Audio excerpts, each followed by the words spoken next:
Hello दोस्तों, मेरा नाम सी ए नरेश लखानी है and today we are going to learn about how to be successful in exam and focus on studies. तो सबसे पहले जो मैं कहूँगा, आप एग्जाम को फ्यू बेसिक थिंग्स आपको लर्न करनी जरूरी है एग्जाम के बारे में प्रिपेयर करने के लिए। एग्जाम इज लाइक टेकिंग और प्लेइंग ए गेम। आप जितना मर्जी तैयारी कर लो, जितना मर्जी खेल की प्रैक्टिस कर लो, लेकिन अनलेस आप जाके खेल के मैदान में परफॉर्म नहीं करेंगे, अनलेस आप वहाँ पे विनिंग इंटेंशन लेके नहीं जाएंगे, तो कोई फायदा नहीं है।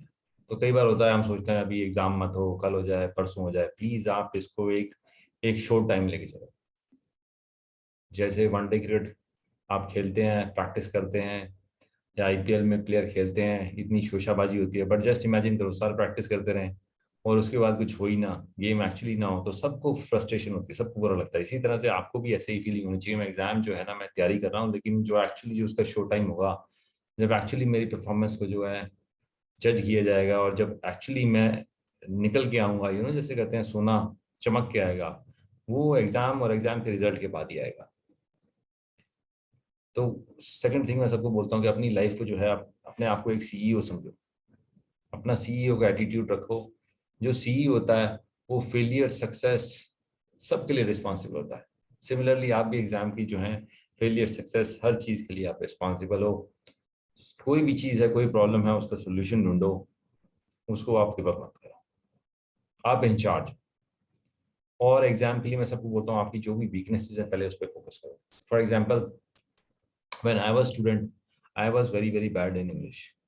मेरे जो है इंग्लिश में 33 नंबर से लेकर 40 नंबर से ज़्यादा कभी नहीं आते थे, और हर समय जो है यही हुआ लगा रहता कि whether I will pass in English और फेल इन इंग्लिश।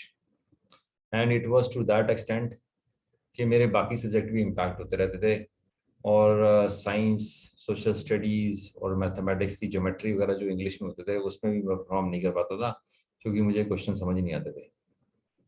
तो लैंग्वेज वॉज समथिंग जो मैं जिसको मैं अपना एक बेस कहूँगा, जो खराब थी, जिसकी वजह से मेरी बाकी पढ़ाइयाँ भी खराब हुई।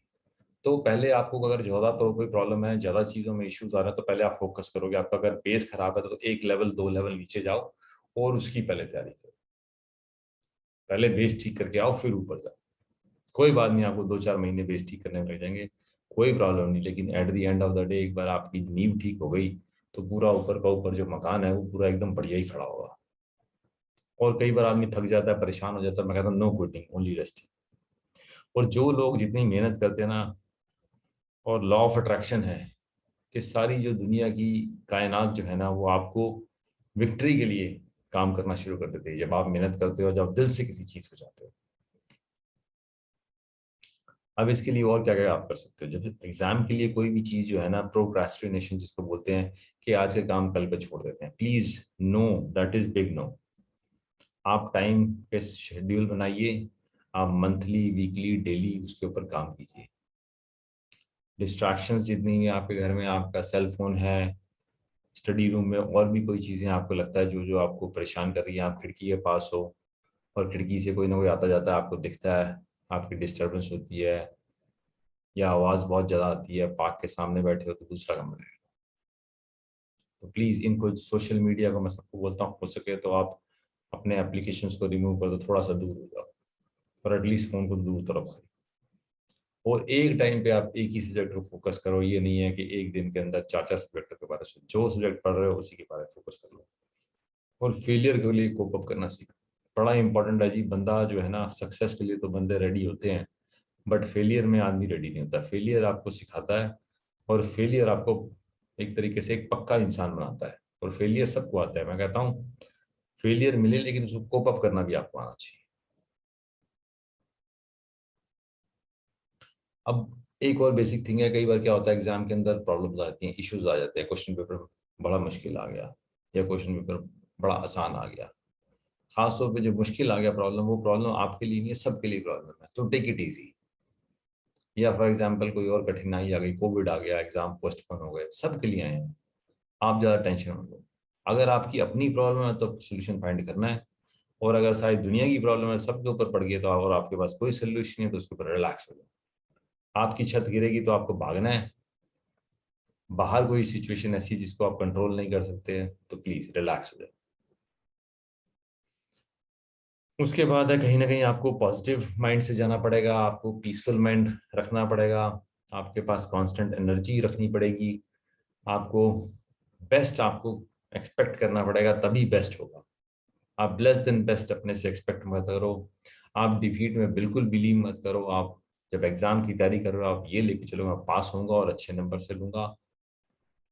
और चिंता करने की जो हैबिट सबसे ज्यादा होती है, कई लोगों को चिंता लगी रहती है, उसको आप ब्रेक करो, उससे बाहर निकलो। उसके लिए मैं यही कहता हूँ, आप प्रेयर करो, आप पॉजिटिव थिंकिंग रखो, अच्छा सोचो। आप ये जो ग्रेटिट्यूड की फीलिंग जिसको बोलते हैं कि हाँ भाई मेरे पास क्या है, मेरे पास जिंदगी में बड़ी सारी चीजें हैं, एक एग्जाम फेल हो जाए कोई बात नहीं, मैं दोबारा तैयारी कर लूंगा, but yes I have to do and give my best attempt. Exam के दिन में अगर आप एग्जाम देने जा रहे हो तो सबसे पहले अपनी चीज़ों को ऑर्गेनाइज कर लो। रात को ही अपनी सारी चीज़ें जो भी हैं, आपका पेन पेंसिल जो भी आपकी बोर्ड है सारा कुछ अपना साथ में तैयार कर लो, कपड़े वपड़े सब तैयार करके रख लो। खाना जो है लाइट खाओ, ज़्यादा भरा हुआ और बहुत हैवी खाना मत खाओ, पता चले आप एग्जाम में ही सो गए जी। सुबह फ्रेश होके जाओ, ऐसे लगे कि आप जैसे मतलब एक एक वॉर में जा रहे हैं, बिल्कुल रिलैक्स्ड। थोड़ा अनुलोम विलोम जिसको बोलते हैं डीप ब्रीदिंग जो है वो कर लो, थोड़ी पहले थोड़ी मेडिटेशन कर लो, छोटा मोटा वॉक एक्सरसाइज करनी है, कोई बात नहीं आप सब कर लो। और दूसरा मैं लोगों को बोलता हूँ कि अगर आप एग्जाम के लिए या वैसे नॉर्मली आप 12 घंटे पढ़ रहे हैं, पर आप 10 घंटे पढ़ लो, लेकिन अपने लिए थोड़ा सा टाइम जरूर रखो जिसमें आप एक्सरसाइज करो, वॉक करो, थोड़ा सा रिलैक्सेशन कर लो, थोड़ा सा योगा कर लो। ये सब चीज़ें अगर आप करोगे तो आप 10 घंटे में जो है आपका फोकस जो है फार बेटर होगा that from the one someone who is spending 12 hours in a day but no resting and no yoga no exercise और नो वॉक्स। तो आप इसको प्लीज अपनी लाइफ में ऐड कर लो। एग्जाम में बैठे हो थोड़ा सा रिलैक्स हो जाओ, डीप ब्रीदिंग बेशक थोड़ी सी शुरू में कर लो। एग्जाम के जो पेपर है उसको बड़ा ध्यान से पढ़ो, जो भी की इंस्ट्रक्शंस हैं की चीज़ें हैं आप उसको अंडरलाइन कर लो। ये हिसाब लगा के चलो कि मेरे को एक क्वेश्चन पे कितना काम करना है। मैं कहता हूँ अगर मैं 100 नंबर का पेपर है और 3 घंटे मेरे को मिल रहे हैं तो मेरे को मालूम है रफली मेरे पास 1.8 मिनट पर मार्क्स हैं।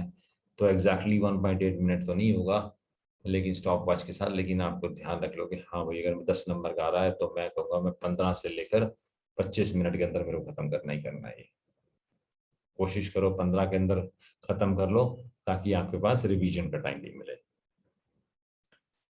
सारे क्वेश्चनों को री रीड करो, आपने जो भी पेपर किए हैं। मैं आपको पहले ही कह रहा हूँ जैसे आपका 3 घंटे का पेपर है तो आप उसको जो है 2.5 घंटे के अंदर कोशिश करो, मेरे को टारगेट करके चलो 2.75 घंटे के अंदर मुझे खत्म करना और 15 मिनट मुझे कहीं ना कहीं उसको दोबारा पढ़ना है। सारे क्वेश्चन को अटैम्प्ट करो, क्योंकि सारे क्वेश्चन को अटैम्प्ट करोगे तो आपको मार्क्स ज़्यादा मिलने की पॉसिबिलिटी होगी।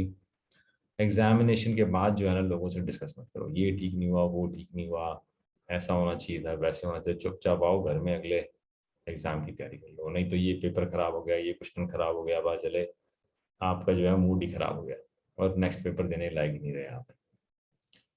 एग्जाम से पहले आप सेल्फ टेस्ट दे सकते हो, पास्ट पेपर की असेसमेंट आप एक बार जरूर चेक करो, आपको स्टैंडिंग पता चल जाएगी, आपकी वीकनेसेस पता चल जाएगी। और कभी भी आप जो है पेपर जो है ऐसे ही छोड़ के मत आ जाओ कि हाँ भाई मेरे को पेपर छोड़ के आ रहा हूँ, कोई बात नहीं मेरे को नहीं आता, या फिर डर लग गया, इस बार तैयारी नहीं है। तो प्लीज पेपर जरूर दो, जो पेपर देने में आप लर्न करोगे you will not learn anywhere. Even जो घर में बैठ के आप टेस्ट पेपर दे रहे हो सेल्फ स्टडी पेपर दे रहे हो उसमें भी उतना लर्न नहीं करो जो एग्जाम में बैठ के जो आप लर्न करोगे कहीं नहीं लर्न करोगे। तो मैं यही खत्म करूंगा, इससे पहले मैं थोड़ा सा कंक्लूजन दे दूंगा। अपने आप पे भरोसा रखो, आपको क्विट नहीं करना है, एग्जाम में सारे क्वेश्चन अटेम्प्ट करने हैं, आपको पेपर जरूर देना है और आपको प्रैक्टिस थोड़े से टेस्ट पेपर जरूर करने हैं। उसके अलावा अपने लिए 1-2 घंटे का ब्रीदिंग टाइम भी रखो, अपना योगा टाइम रखो, एक्सरसाइज टाइम रखो। आपको नहीं है कि 100% मेरे को सारा दिन पढ़ना ही है, रिलैक्सेशन थोड़ा सा दोस्त से बात कर लो, maybe 10 hours study, 2 hours, for yourself is very, very important. This is all I had for today. I hope you enjoyed it. Thank you very much. Bye bye. Good day.